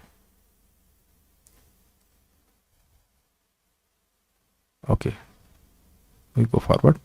प्रभुपाद जी के तात्पर्य को भी हम चाहेंगे कि पूरा कर लें। आज थोड़ा सा समय दीजिए, सुन लीजिए, बहुत अच्छा श्लोक है। तात्पर्य, भगवद गीता के 7वें अध्याय में कृष्ण भावनामृत की प्रकृति का विशद यानी कि गहरा वर्णन हुआ है। कृष्ण समस्त ऐश्वर्यों से पूर्ण हैं और वे इन्हें किस प्रकार प्रकट करते हैं, इसका वर्णन इसमें हुआ है। इसके अतिरिक्त इस अध्याय में इसका भी वर्णन है कि 4 प्रकार के भाग्यशाली व्यक्ति कृष्ण के प्रति आसक्त होते हैं और 4 प्रकार के भाग्यहीन व्यक्ति कृष्ण की शरण में नहीं आते। कभी नहीं आते। प्रथम 6 अध्यायों में जीवात्मा को अभौतिक आत्मा के रूप में वर्णित किया गया है, जो अपराकृत है और जो विभिन्न प्रकार के युगों द्वारा आत्म साक्षात्कार को प्राप्त हो सकता है। क्लियर है? 6 अध्याय में आत्मा के अनुभव करने का वर्णन बताया गया। 6ठे अध्याय के अंत में यह स्पष्ट कहा गया कि मन को कृष्ण पर एकाग्र करना, या दूसरे शब्दों में कृष्ण भावना में ही सर्वोच्च योग है। मन को कृष्ण पर एकाग्र करने से ही मनुष्य परम सत्य को पूर्णतया जान सकता है, अन्यथा नहीं। क्या करते हैं हम लोग? अभ्यास क्या कर रहे हैं? हरे कृष्णा कृष्ण कृष्ण हरे हरे, हरे राम राम राम हरे हरे। ना दिस इज नाइस। सबका, चाहे कोई पढ़ा लिखा ना भी, उसके पास भी मन है, और जो पीएचडी करके अपने परमानेंट हेड डैमेज कर लिया है उसके पास भी मन है। और हर एक का मन हर क्षण कहीं ना कहीं एकाग्र है। कहीं विरोध हो तो बताइएगा। चाहे कुछ ना वादीवासी भी हो तब भी कुछ सोच तो रहा ही है ना। आज हम सुअर का शिकार करेंगे समथिंग, कुछ ना कुछ तो सोच ही रहा है। तो सोचने की क्षमता को अगर उसने भगवान में लगा दिया तो वो भगवान को जान लेगा। This is a very amazing process. कोई मान लीजिए बिल्कुल पढ़ा लिखा नहीं है, लेकिन वह भक्तों से सुनता है कृष्ण के बारे में, तो कृष्ण के बारे में सोचेगा कि नहीं। प्रभुपाद एग्जाम्पल देते हैं कि पहले जमाने में गांव में भागवत टुंगी हुआ करती थी, तो जो लोग पढ़ना लिखना भी नहीं जानते थे वह भी महाभारत और भागवत की कहानी सुन करके भगवान के बारे में सोचते थे। यह हमारा सामने का अनुभव है कि हमें गांव में जाते थे, वहां पे माता जी थी, उनको पढ़ना नहीं आता था, इनको हरे कृष्ण मंत्र आता था। मुझे बांग्ला पढ़ना नहीं आता, बट आमी बांग्ला पूछते पारी, किचु किचु बुझते पारी, आमी बांग्ला बोलते पारी है। सुनने से ही बांग्ला बोलना जाता है। भाषा एक बहुत बढ़िया चीज है। आपको लिखना आए पढ़ना ना आए जरूरी नहीं है, सुनने से समझ में आने लग जाता है। Is it okay? तो ये कुछ जादू नहीं लगता आपको? जनरली हम सोचेंगे पढ़ेंगे लिखना आएगा तब, पढ़ना लिखना बिल्कुल ना आए, लेकिन सुनते सुनते उस भाषा का ज्ञान होने लग जाता है। तो अब जब व्यक्ति भगवान के बारे में सुनेगा तो वह व्यक्ति भगवान को जानने लग जाएगा। ये इस रहस्य को यहां समझिए। इसका हमारे हरिनाम जप से बहुत महत्व है। जब हम जप को बड़ी गंभीरता से करते हैं, जितना संभव हो सके अपने मन को भगवान में लगाने का, उस ध्वनि को सुनने का प्रयास करते हैं, तो शुद्धिकरण बहुत ज़्यादा होता है। ध्यान से सुनिए। हमारे लिए ये स्वाभाविक है कि हम भगवान को समझें, ये हमारे लिए अस्वाभाविक है कि हम भगवान को नहीं समझ पा रहे हैं। It is artificial for us to not understand Krishna, क्योंकि सहज रूप से सभी जीव भगवान के प्रेमी हैं। क्लियर? ये प्रेम को माया जबरदस्ती ढक रही है। तो जैसे ही माया की निवृत्ति हो जाती है, अविद्या की निवृत्ति हो जाती है, व्यक्ति भगवान को समझने लग जाएगा। लेकिन वो तभी समझेगा जब उसका भगवान से संपर्क हो। जैसे मिठाई, जो व्यक्ति जॉन्डिस को प्राप्त है, जॉन्डिस को रोग लगा हुआ है, तो वो उस रोग की वजह से मीठे का साधन नहीं कर पा रहा है, तो मीठा का संपर्क होने से ही वह रोग जाएगा। जब बात समझ रहे हैं, फिर कैच कीजिए, एक पढ़ा लिखा व्यक्ति को जॉन्डिस है और एक अनपढ़ व्यक्ति को जॉन्डिस है, तो क्या फर्क पड़ता है? दोनों को जॉन्डिस है, दोनों को ही मिठाई खराब लग रही है, और दोनों को जब शुगर केन का जूस पिलाया जाएगा तो दोनों ही ठीक होंगे। बहुत बड़ी प्रॉब्लम है। लोग सोचते हैं कि हम पढ़े लिखे नहीं तो हम भक्ति में प्रगति नहीं कर सकते। आपके पास इंद्रियां हैं, भगवान की सेवा में लगाइए, भगवान ज्ञान प्रकाशित करना शुरू करेंगे। ठीक है? तो जो व्यक्ति भगवान को निराकार कर दिया, उसका मन कभी भगवान में लगेगा? क्या उत्तर है? जब उसने निराकार ही कर दिया, जब भगवान को जीरो कर दिया, तो फिर भगवान का स्मरण कैसे करेगा? भगवान की लीला को तो माया मानेगा। ठीक है?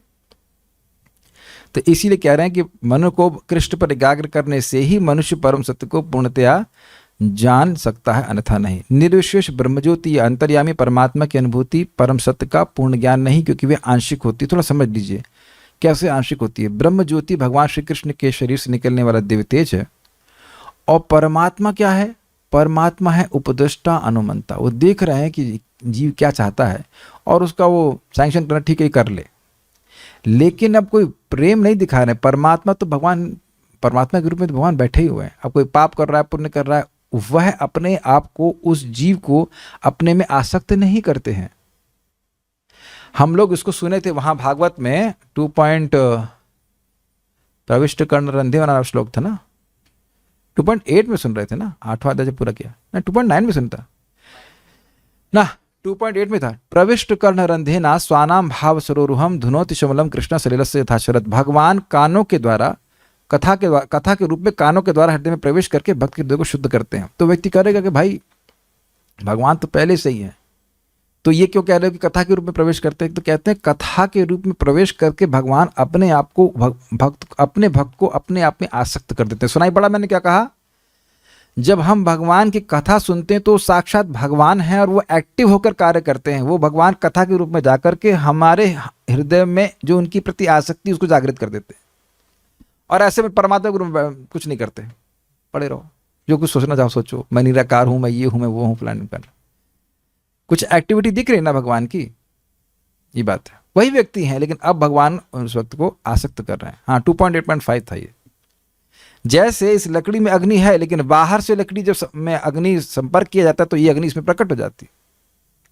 तो भगवान अपने भक्तों से बड़ा स्नेह करते हैं, भगवान अपने भक्तों से प्रेम करते हैं, उसके लीला करते हैं। यह सब भगवान के गुण हैं जो परमात्मा में नहीं। परमात्मा कोई लीला नहीं कर रहे हैं, वो तो हमारे कार्यों को देख रहे हैं, ये करना चाहता है करने तो ठीक। तो आप समझ गए कि क्या भेद है। और साथ साथ जो परमात्मा का अनुभव करने वाले हैं उनका भी परमात्मा के प्रति कोई ममता नहीं होती है, जहां हैं, और उनकी इच्छा ये होती है कि अंततः गत्वा इन परमात्मा में हम लीन हो जाएं। लेकिन भगवान का अनुभव करने वाले व्यक्ति भगवान से ममता का अनुभव करते हैं, कृष्ण मेरे हैं, कृष्ण की सेवा करना चाहते हैं। ये आप ध्यान रखिएगा, रियली जिसकी आप सेवा करना चाहते हो उसके प्रति ममत्व होता है। ये देख रहे हैं, ये मेरे बच्चे हैं, या ये मेरे पति हैं, या ये मेरा बेटा है, या मेरा मेरा मेरा जब करता है तब व्यक्ति इसमें सेवा में अभिनिविष्ट होता है। जब ममत्व ही नहीं होगा तो कोई प्रेम भी नहीं होता। ये सब लोग को सब स्वीकार्य है? Is it okay? There is no sense of belongingness, then there is no love also. आप देखो कोई टीचर भी है तो अपने शिष्यों से, अपने स्टूडेंट से उनसे प्रेम करता है, ये हमारे बड़े अच्छे स्टूडेंट हैं, तो हम उनको प्रेम से बता पाता है? कोई भी बता पाता है? Is it not? अगर कोई अफेक्शन नहीं हो तो ममत्व के बिना कोई अफेक्शन होता है क्या? बताइए। कोई व्यक्ति किसी को अपना मित्र, अपना दोस्त कुछ माने ही नहीं तो क्या प्रेम होगा? आप किसी से भी प्रेम करते हो तो कुछ मानते हो ना, कि हमारा मित्र है, हमारा दोस्त है, हमारा बेटा है, हमारा चाचा है, कुछ मान रहे ना, तब तो प्रेम होगा। ऐसा प्रेम परमात्मा से नहीं होता है। इस कारण से वो प्रेम का आदान प्रदान नहीं होता और इस प्रकार से वो सुख भी प्राप्त नहीं होता जो भगवान की भक्ति करके उनमें आसक्त होकर के व्यक्ति प्राप्त करता है। आई थिंक इस विज्ञान को आप सब लोग समझ रहे हैं। आगे पढ़ते हैं। कृष्ण ही पूर्ण तथा वैज्ञानिक ज्ञान है। वैज्ञानिक ज्ञान मतलब, विज्ञान का अर्थ क्या लिया था आपने? विज्ञान का अर्थ था अनुभव।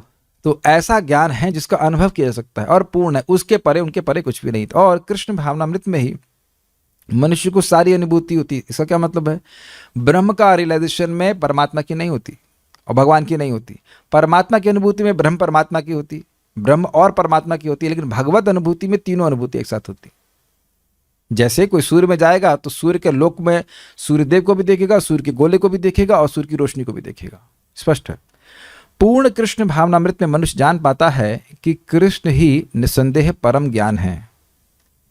विभिन्न प्रकार के योग तो कृष्ण भावनामृत के मार्ग के सोपान सदृश हैं, स्टेपिंग स्टोन्स। जो व्यक्ति कृष्ण भावनामृत ग्रहण करता है वह स्वतः ब्रह्मज्योति तथा परमात्मा के विषय में पूरी तरह जान लेता है। अभी बोला मैंने, क्लियर?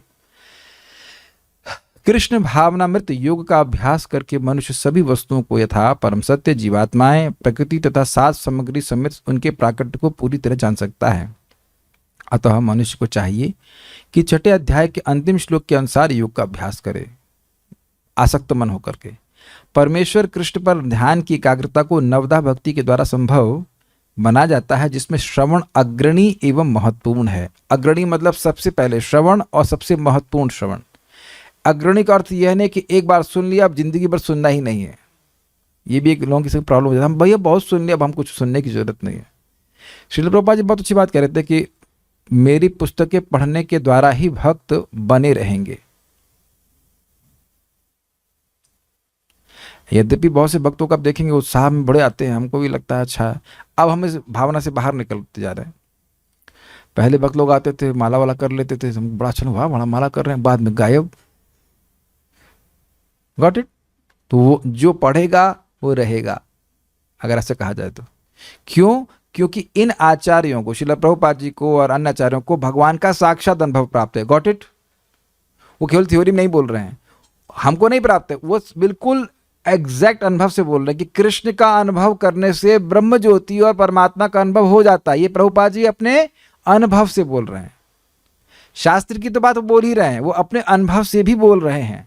कुछ समझ पा रहे हैं मेरी बात? तो हम ये समझें कि हम बद्ध जीव हैं, वो बिल्कुल सही बोल रहे हैं। उनसे जब हम बार बार सुनते हैं तात्पर्यों के माध्यम से, तो हमारी श्रद्धा अपने आप ही पुष्ट हो जाती। ठीक है, ठीक है, आगे देखते हैं। अतः भगवान अर्जुन से कहते हैं तत्शृणु, अर्थात मुझसे सुनो, कृष्ण से बढ़कर कोई प्रमाण नहीं, अतः उनसे सुनने का जिसे सौभाग्य प्राप्त होता है वह पूर्णतः कृष्ण भावना भावित हो जाता है। तो कहेंगे भाई हम भगवान से कैसे सुने? तो आप जानते हैं, अब तो सब बुद्धिमान हो गए कि परंपरा में जब हम ज्ञान सुनते हैं तो वो भगवान से सुनने के ही बराबर है। जैसे आपने कल भी सुना था भागवतम में, गदितम मया गृहाण गदितम मया, ब्रह्मा जी को बोल रहे हैं भगवान कि मैं तुम्हें अपने बारे में ज्ञान दे रहा हूं। क्यों? क्योंकि मेरे अलावा कोई दे नहीं सकता, भगवान से परे तो कोई है नहीं। तो भगवान के बारे में भगवान ही पूर्ण रूप से जानते हैं, इसलिए भगवान ही अपने बारे में ठीक ठीक बता सकते हैं। तो इसलिए कह रहे हैं कि तुम मुझ में ऐसे आसक्त हो जाओगे, तुम मुझे सुनो। अब एक रुचिकर बात है, अब मैं यहां बोल जरूर रहा हूं लेकिन सबके हृदय को समझ नहीं रहा हूं। क्या कह सकता हूं? किसी के हृदय को भी नहीं समझ रहा हूं कि मेरी बात कितनी समझ में आ रही है। हो सकता हो कि मैं खुश हो रहा हूं या मैं खुश होता भी रहता हूं कि हाँ मेरी बात सबको समझ में आ रही है, लेकिन भगवान तो अंदर बैठे जान भी रहे हैं कि व्यक्ति को कितना समझ में आ रहा है। भगवान ऐसा बोलेंगे जो भगवान चाहते हैं वह सिद्ध हो जाता है उनके बोलने से। मैं समझा पा रहा हूं मैं क्या कह रहा हूं? देखिए मेरे संग दिक्कत है, मैं जो बोल रहा हूं वो मैं आपको सामर्थ्य नहीं दे सकता हूं समझने का। उसके बीच में एक एजेंट है, वो है परमात्मा। जो मैं बोल रहा हूं समझ करके जो बोल रहा हूं वह आपको समझने में एक व्यक्ति है जिनका नाम परमात्मा कृष्ण, वो जितना समझने देंगे उतना आप समझेंगे। लेकिन जब भगवान बोल रहे हैं समझ में आ रहा है, भगवान बोल रहे हैं और चाहते हैं कि आप समझ लें, गॉट इट? तो वो तो समझा देंगे, समझवा देंगे ना, कितना समझेंगे। जो वो बोल रहे हैं वो अंदर से समझने भी देंगे, क्योंकि अगर वो चाहते हैं कि तुम आप समझ जाएं। जैसे कि दुर्योधन को भगवान ऊपर से समझा रहे हैं कि भैया शांति कर लो, लेकिन अंदर से नहीं समझने दे रहे समझ में आया? युधिष्ठिर महाराज को युद्ध के बाद मोह हो गया और भगवान समझा रहे हैं भैया देखिए कुछ आपकी गलती नहीं थी, अंदर से नहीं समझने दे रहे हैं। अब तो क्लियर हो रहा है ना? लेकिन यहां अर्जुन से बहुत प्रेम कर रहे हैं, अर्जुन को चाहते हैं कि वो आसक्त हो जाए, तो ऐसा बोलेंगे कि आसक्त हो जाएं, और उनके उपलक्षण से मतलब अर्जुन के बहाना लेकर के वो ऐसा बोले हैं कि हम लोग भी उनमें आसक्त हो जाए। Is it okay? इसलिए बहुत अच्छा अध्याय है हमारे लिए, बहुत अच्छा अध्याय। और जब हम बड़े प्रेम भाव से श्रद्धा भाव से इसको पढ़ते सुनते हैं तो भगवान प्रसन्न होकर अंदर से ज्ञान देंगे भी कि उनमें आसक्त हो जाए। ऐसा नहीं है कि इस अध्याय को पढ़कर आपकी आसक्ति भगवान में ना हो, कुछ तो बढ़ेगी। ठीक है, ये सब क्यों होगा? क्योंकि हम परंपरा में सुन रहे हैं। अतः मनुष्य को या तो साक्षात कृष्ण से या कृष्ण के शुद्ध भक्त से सीखना चाहिए, न कि अपने शिक्षा का अभिमान करने वाले अभक्त से। क्या मतलब शुद्ध भक्त का? प्रभुपाद बहुत सिंपल बात कहते हैं, जो व्यक्ति वह बोले जो भगवान बोलना चाहते हैं।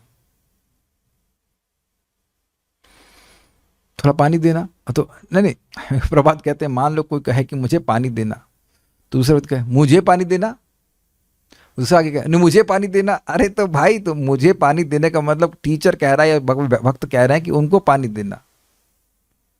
It's just that simple. अब भगवान कह रहे हैं सारे धर्मों को छोड़ के मेरी शरण में आओ, तो गुरु क्या कहेगा? सारे धर्मों को छोड़ के कृष्ण की शरण में जाओ। इसे कहते हैं शुद्ध भक्त। समझ में आ रहा है? जैसे आप लोग कोई बिजनेस करें और आप किसी को भेजो अपने प्रतिनिधि के रूप में, तो अपनी ही कंपनी का माल बेचने लग जाए समझ में आया? हमारे संग गोमाता में हम लोग खोले थे, तो एक व्यक्ति को फ्रेंचाइज ऐसा कुछ दिए कि भाई हमारा सामान आप बेचिए, तो हमारा सामान न बेचे किसी और का सामान बेच रहा था। हमने कहा ये क्या कर रहे हैं आप बताइए। कोई कंपनी खोलें आप और व्यक्ति कहे हम आपके रिप्रेजेंटेटिव हैं, ये है फलाना ढिमकाना, वो अपना ही अचार बेचने लगे, अपना ही सामान बेचने लग जाए, तो आप क्रोधित नहीं हो जाएंगे? ये क्या कह रहे हो आप? Got it? हम सब लोग शुद्ध प्रवचन कर सकते हैं।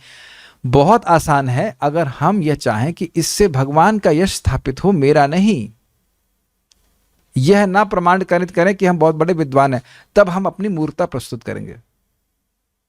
हाँ प्रभुपाद ऐसा बोल रहे हैं लेकिन ऐसा ऐसा इसका यह सब अर्थ नहीं, इसका वैसा अर्थ नहीं। अरे भाई जो अर्थ लिखा है उसको स्पष्ट बता दो, बस वही प्रीचिंग हो जाता है। आप लोगों ने नोटिस किया कि नहीं किया, अगर प्रभुपाद जी के प्रवचनों को अगर आप अंग्रेजी जानते हैं, नियमित रूप से पढ़ेंगे सुनेंगे, वही प्रवचन टेस्टी लगता है। मैं इसको देखा कि वही बातें बार बार अच्छी लगती हैं, क्योंकि वो प्रभुपाद वो बातें बोल रहे हैं जो भगवान को प्रिय लगने वाली। किसी भी आप शुद्ध भक्त को देखिए, उसके प्रवचन आपको तभी अच्छे लगेंगे अगर वह भगवान की बातों को रिपीट करने वाले होंगे, क्योंकि भगवान उससे प्रसन्न हुए हैं। और अगर भगवान ही उससे प्रसन्न नहीं हुए तो सुनने वाला भी प्रसन्न नहीं होगा। It is just very simple.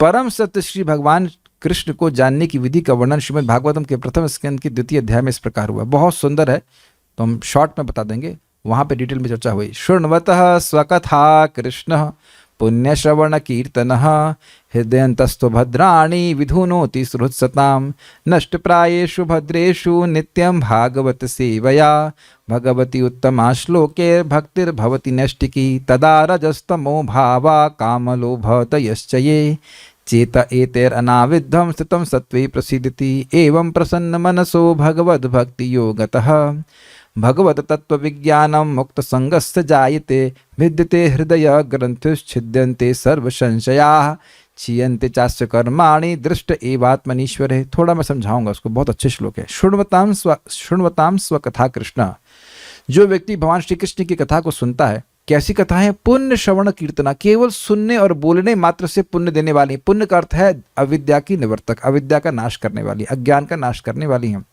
तो क्या होता है? हृदयन्तस्थो ही अभद्राणि, हृदय में, हृदय अंतस्था, हृदय के अंतर में स्थित ही अभद्राणि, जितने भी अभद्र है, काम क्रोध लोभ आदि, उसको विधुनोति, विधुनोति मतलब नष्ट करता है। एक वचन, कौन करते हैं? सुहृद सताम, जो भक्तों के, सताम अर्थात भक्तों के सुहृद हैं, हितकारी हैं, भगवान श्री कृष्ण करते हैं। अब आप समझ में आ गए, भगवान तो पहले ही बैठे हुए हैं, नहीं कर रहे, लेकिन जब हम भगवान की कथा को बोलते सुनते हैं तो हमारा हृदय पवित्र होता है। ये बहुत बहुत इंपॉर्टेंट है। यानी कि अशुद्ध हृदय से भी बोला और सुना जा सकता है।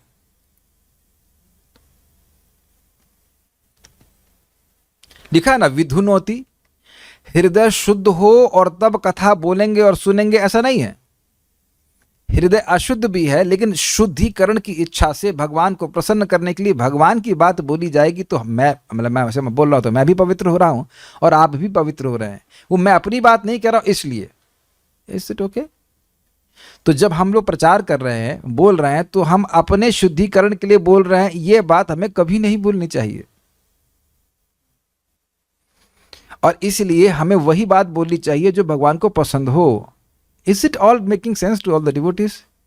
अगर मुझे ये क्लियर है कि मुझे अपने शुद्धिकरण के लिए बोलना है, तो वही बात से शुद्धिकरण होगा जो कृष्ण की कथा है, मेरा भी और अन्य लोगों का भी। और पांडित तो दिखाने लगेगा और भगवान की बात नहीं होगी तो ना मेरा शुद्धिकरण होगा ना सामने वाले का होगा। क्लियर? ठीक है।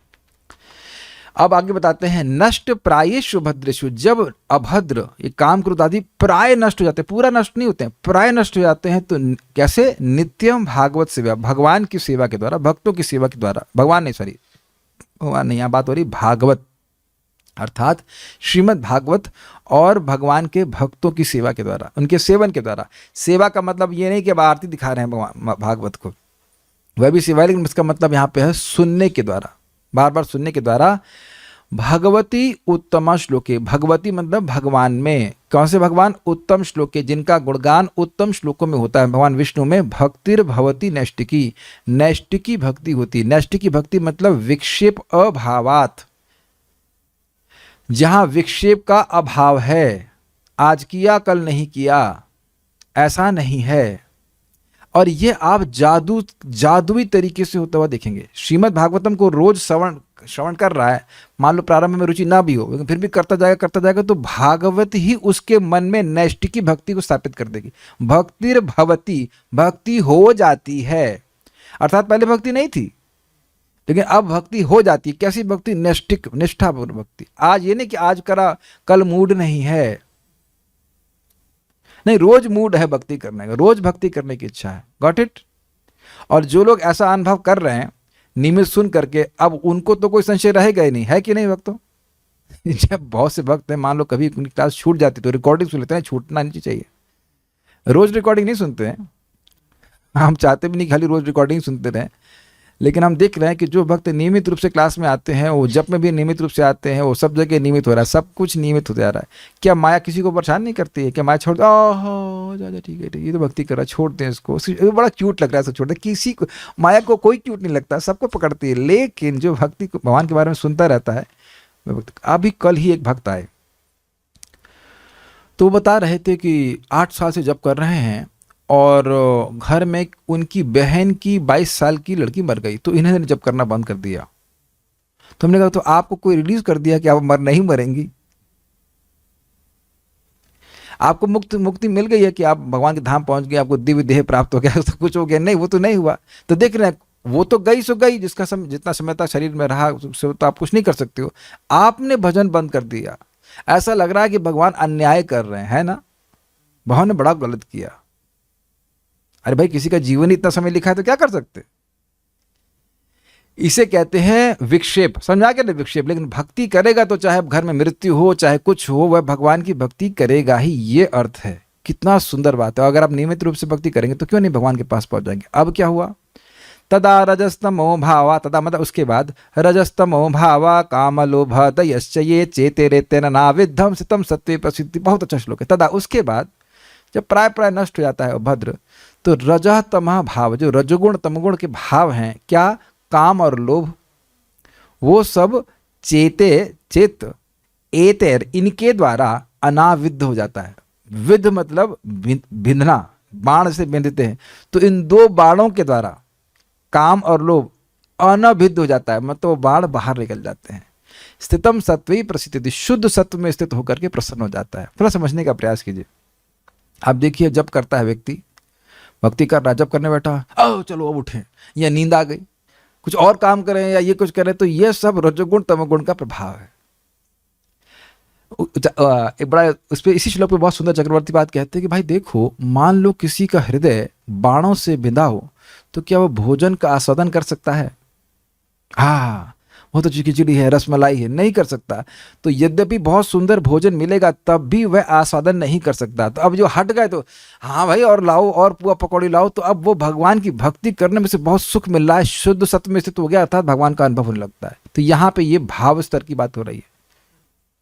अब वहां पे चक्रवर्ती बात बताते हैं किस प्रकार से जो 9 भक्ति के स्तर है उसका वर्णन यहाँ पे हुआ है। आगे सुनते हैं। एवं प्रसन्न मनसो भगवत भक्ति योगतः भगवत तत्व विज्ञानम मुक्त संग से जायते। इस प्रकार से प्रसन्न मन से अब उसको भक्ति करने में बड़ा अच्छा लगता है, रोज ही अच्छा लगता है। भगवत भक्ति योगता, भगवत भक्ति के योग से, संपर्क से, भगवत तत्व विज्ञानम, भगवत तत्व का विज्ञान अर्थात अनुभव प्राप्त हो जाता है। और मुक्त संग से जाते, हर प्रकार की आसक्ति से रहित हो जाता है, क्योंकि भगवान का अनुभव हुआ है, इसलिए जगत की आसक्ति से रहित हो जाता है। Got it? तो कोई कहे भगवान का अनुभव क्या होगा, कब होगा? भाव भक्ति के स्तर पर व्यक्ति को प्राप्त होता है। अरे दूर हो, लेकिन एक फाइनाइट डिस्टेंस है, और कितना महाप्रभु की कृपा से पास भी आ सकता है। ठीक। उसके बाद कह रहे हैं भिद्यते हृदय ग्रंथिस छिद्यन्ते सर्व संशय। यहाँ भी श्लोक में था ना असंशयम, तो इसलिए प्रपाद हम बता रहे हैं भिद्यते हृदय ग्रंथि, जो मिथ्यांकार की ग्रंथि है जिसमें हम सोच रहे हैं कि हम ये देह हैं, वह उसका भेदन हो जाता है, वह नष्ट हो जाती है। छिद्यन्ते सर्व संशय, और सारे संशय की कृष्ण है या नहीं वह भी नष्ट हो जाते हैं। शीयंत चास्य कर्माणि, सारे कर्म नष्ट हो जाते हैं। और दृष्ट एव आत्मनीश्वरे, अब हृदय में ही भगवान दिख जाते हैं। तो समग्रता में आप भगवान को जान लिए कि नहीं जान लिए, तो ये है प्रोसीजर भगवान के बारे में। तो यहाँ पे देखेंगे कि श्रवण का बड़ा महत्व है, श्रवण का ही महत्व है, ये कहा जा रहा है। ठीक है। भाव स्तर के बाद आगे फिर प्रेम के बारे में बता रहे, भगवान का अनुभव हो जाता है। वैदिक साहित्य से श्री कृष्ण के विषय में सुनना या भगवत गीता से साक्षात उन्हीं से सुनना अपने आप में पुण्य कर्म है। अब ये लोगों को डाइजेस्ट करना मुश्किल है। क्या? अरे ना कोई हाको डाको, ना कोई यज्ञ, ना कुछ, और ऐसे कैसे पुण्य मिल जाएगा, है ना? आप बताइए। देखिए, अब आज जैसे मैंने बोला सबको वीडियो ऑन करके आना होगा, तो कुछ लोगों का प्रतिरोध हो रहा था। अगर मैं कह देता कि जिनका वीडियो ऑन है उनको 1 करोड़ रुपए दूंगा, तो अच्छा, अगर आप 2 डिवाइस ज्वाइन करोगे, वीडियो ऑन करके 2 करोड़ मिलेंगे, किसी को ऑब्जेक्शन होता? कोई कहता है कि हमारे बच्चे हैं, ध्यान का ध्यान रखना है। अरे बाद में जाए, बच्चे जाए भाड़ में, पहले पैसा कमा ले, उसके बाद बच्चों को फेंक के नहीं जाते हैं लोग अपना वीडियो ऑन करके नौकरी पे। लेकिन अब यही देख लीजिए, हम अब भक्तों पे कटाक्ष मार रहे हैं, भक्त ही, मैं भक्तों पे कटाक्ष मार रहा हूँ, हमारे भक्तों पे जो हमारे इधर सुन रहे हैं उन पे कटाक्ष मार रहा हूँ कि 1.5 घंटा 1 घंटा आपके लिए निकालना मुश्किल लग रहा है, यही ना, ये समझ नहीं पा रहे ना कितना पुण्य मिल रहा है इससे, तभी ना। और नहीं तो 8-8 घंटे 9 घंटे काम कर रहे हैं, किसकी सैलरी 1 करोड़ रुपए, कोई बताएगा भी नहीं, कहेंगे इनकम टैक्स वाले छापा मार देंगे शायद। 1 करोड़ सैलरी किसके पास है? कुछ भी नहीं है। और क्या चीज साथ में जाएगी जो हम लोग कमा रहे हैं? कुछ भी नहीं। उसके लिए कितना व्यक्ति मर रहा है, विचार कीजिएगा। कोई बात नहीं, मैं खाली इस बात को समझा रहा था कि भाई सुनने मात्र से पुण्य इकट्ठा हो रहा है, ये तो लोगों को हजम नहीं होता है। बोलने और पुण्य, बोलने और सुनने, दिन भर तो बोलते रहते ही, उसमें क्या हो गया? लेकिन ये बोलना सुनना अलग है, ठीक है। आगे सुनते हैं। और जो प्रत्येक हृदय में वास करने वाले भगवान कृष्ण के विषय में सुनता है, उसके लिए वे शुभेच्छु मित्र की भांति कार्य करते हैं। शुभ इच्छा मतलब सुहृद, इसका तो कल्याण करना है, इसको तो अपने धाम में वापस लाना, इसे तो अपना प्रेम से भरा हुआ पार्षद बनाना, ऐसा करके भगवान उसके प्रति इच्छा करते हैं। और उनकी इच्छा सत्संकल्प, ऐसा नहीं वो सोचें और किसी की मदद ले और वो पंगु हो गए, कुछ कर नहीं पा रहे, ऐसा नहीं। भगवान सर्व समर्थ है, जो आप सोच लिए कि कल्याण करना है तो आपका कल्याण करेंगे, और ऑलरेडी सोच चुके हैं, तभी तो आप आ रहे हैं गीता क्लास में या भागवत में। और जो भक्त निरंतर उनका श्रवण करता है उसे वे शुद्ध कर देते हैं, और जो नहीं करता है उसको शुद्धि में टाइम लगेगा। बहुत एक्सप्लेनेशन की जरूरत नहीं है, स्पष्ट है। इस प्रकार भक्त अपने सुप्त दिव्य ज्ञान को फिर से पा लेता है, जो हम भगवान के प्रति ज्ञान था, ये समझाया था मैंने आपको। भगवान का ज्ञान है, प्रेम है, लेकिन फिर वो ढका हुआ वो अनावृत हो जाता है। ज्यों ज्यों वह भागवत तथा भक्तों से कृष्ण के विषय में अधिकाधिक सुनता है, त्यों तो वह भगवत भक्ति में स्थिर होता जाता है। देखिए, शुरुआत में तो बात खाली कुछ टेस्ट के रूप में अनुभव होती है, बाद में कथा में आपको एकदम प्रकट रस दिखता है। भाई ये तो बड़ी टेस्टी चीज है। सुन करके एक डिवाइन इंस्पिरेशन प्राप्त होती है कि भाई वाह, तो बहुत अच्छी बात है। मैं एक्सप्लेन कर रहा हूं, आप शायद समझ पा रहे होंगे, ये बिल्कुल सही है। भक्ति के विकसित होने पर वह रजो तथा तमोगुण से मुक्त हो जाता है, और इस प्रकार भौतिक काम तथा लोभ कम हो जाते हैं। जब वे कल्मश दूर हो जाते हैं तो भक्त सतोगुण में स्थिर हो जाता है, और ये शुद्ध सत्य की वर्णन है। भक्ति के द्वारा स्फूर्ति प्राप्त करता है। स्फूर्ति मीन्स रियलाइजेशन, कुछ स्फूर्ति, और भगवत तत्व को पूरी तरह जान लेता है। भक्ति योग भौतिक मोह की कठिन ग्रंथि को भेदता है, और भक्त को असंशयम समग्रम अर्थात परम सत्य श्री भगवान को समझने की अवस्था को प्राप्त कराता है। हमने लास्ट श्लोक देखा था, उसमें क्या था? भिद्यते हृदय ग्रंथि छिद्यंति सर्व संशय शीयंत चास्य कर्मणि दृष्ट एवात्मनीश्वरे। जब भगवान दिख ही गए तब भी संशय रहेगा कि है कि नहीं। जैसे प्राय हम क्लास स्कूटर से आते, एक दिन बारिश हो रही थी तो, या कुछ तो कारण था, स्कूटर कुछ भी कारण था, तो स्कूटर में नहीं लेके आया। तो एक भक्त पहले आते थे, स्कूटर देखे नहीं तो उनको संशय हो गया, प्रभु जी क्लास दे रहे हैं कि नहीं दे रहे। लेकिन जब अंदर आया, देखा कि तो बैठे हुए हैं, तब संशय का निवारण हो गया कि नहीं। देखिए, हम सभी के मन में भय होता है कि हमारा कौन ध्यान रखेगा। जब नौकरी में काम कर रहे होते, कंपनी में काम कर रहे होते, तब भी संशय होता है, तब नहीं होता है। तो अरे कंपनी वाले ध्यान रखेंगे, ये करेंगे वो करेंगे।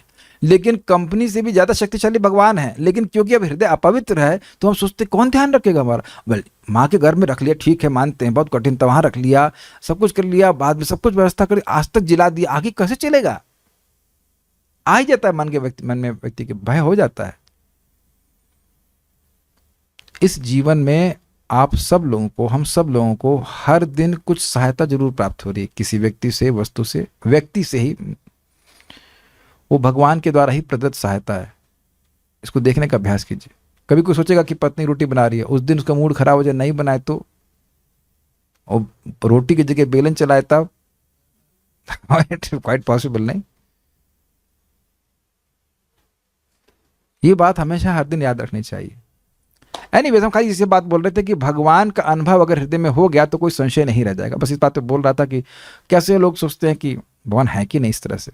नेक्स्ट, अतः श्री कृष्ण से या कृष्ण भावनामृत भक्तों के मुखों से सुनकर ही कृष्ण तत्व को जाना जा सकता है, क्योंकि वह उसको जान पाते हैं। जिस व्यक्ति को खुद ही डाउट होगा वो क्या बताएगा दूसरे को? आप ये देखिएगा कि जब आप भक्ति का अभ्यास करते हैं तो आपको अनुभव प्राप्त होता है। और जितना गंभीरता से आप भक्ति करेंगे उतना ही आपका कन्विक्शन और स्ट्रांगली आप बोल सकेंगे। खाली कन्विक्शन नहीं है, आप अनुभव से बोले नहीं भाई यह तो कार्य करता है। कुछ प्रश्न भक्तों के लिए। जिस तरह किसी व्यक्ति को भगवान नरसिंह देव से प्रीति होती है तो वह वैकुंठ धाम नरसिंह लोग जाता है, उस तरह से जिस भक्त को चैतन्य महाप्रभु से प्रीति होती है वो कहा जाता है उस मायापुर नवद्वीप। ऐसे बोले था गोलोक धाम के दो भाग हैं, तो एक गोलोक है कृष्ण की लिए चलती है, दूसरा नवद्वीप है जहाँ महाप्रभु की लिए चलती है, तो वहाँ जा सकता है। Same daily practice of listening chanting along with above in Krishna automatically brings in the clarity. का प्रश्न है,